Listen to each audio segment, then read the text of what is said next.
Le gouvernement de la République du Burundi apprécie à sa juste valeur les excellentes relations d'amitié et de coopération qui existent entre nos deux pays depuis plusieurs années. Ces relations sont fondées sur les principes de respect et de confiance mutuelle, ainsi que le principe d'une coopération mutuellement avantageuse. Le Maroc reste un partenaire fiable et sincère du Burundi, avec des soutiens multiformes qu'elle ne cesse d'apporter au Burundi, surtout dans les domaines de l'éducation et dans d'autres domaines.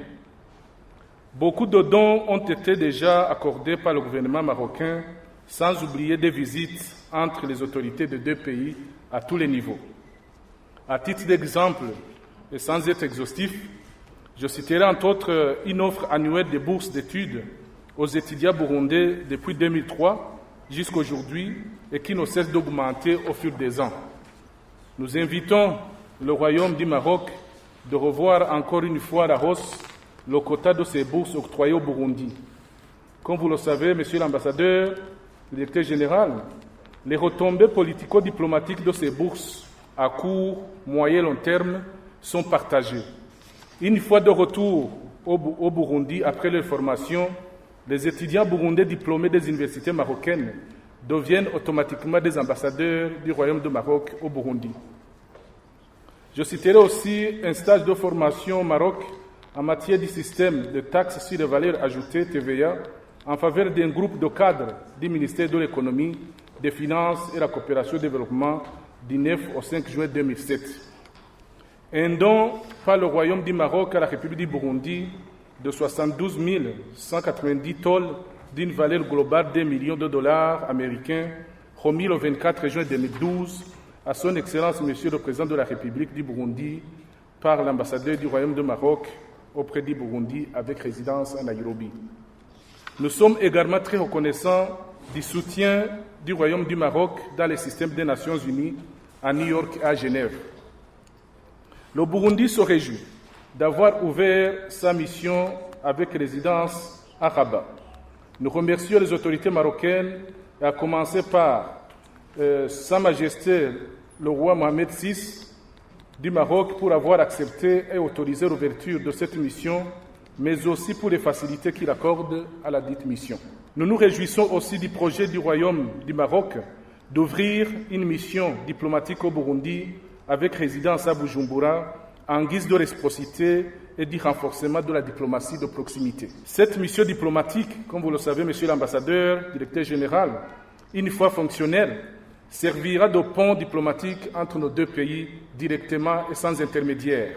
Le Burundi souhaite que ces relations avec le Maroc puissent continuer et se développer davantage à travers la mobilisation des investisseurs privés marocains qui viendraient pour investir au Burundi et ainsi participer à la mise en œuvre des programmes et projets du Plan national de développement du Burundi 2018-2027 dans l'intérêt de notre peuple respectif.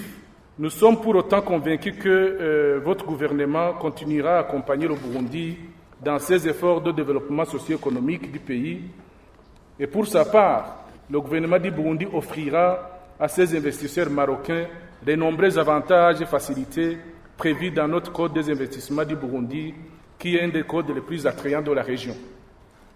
Comme vous le savez, Monsieur l'ambassadeur, directeur général, le Burundi a mis la diplomatie économique au centre de son action diplomatique.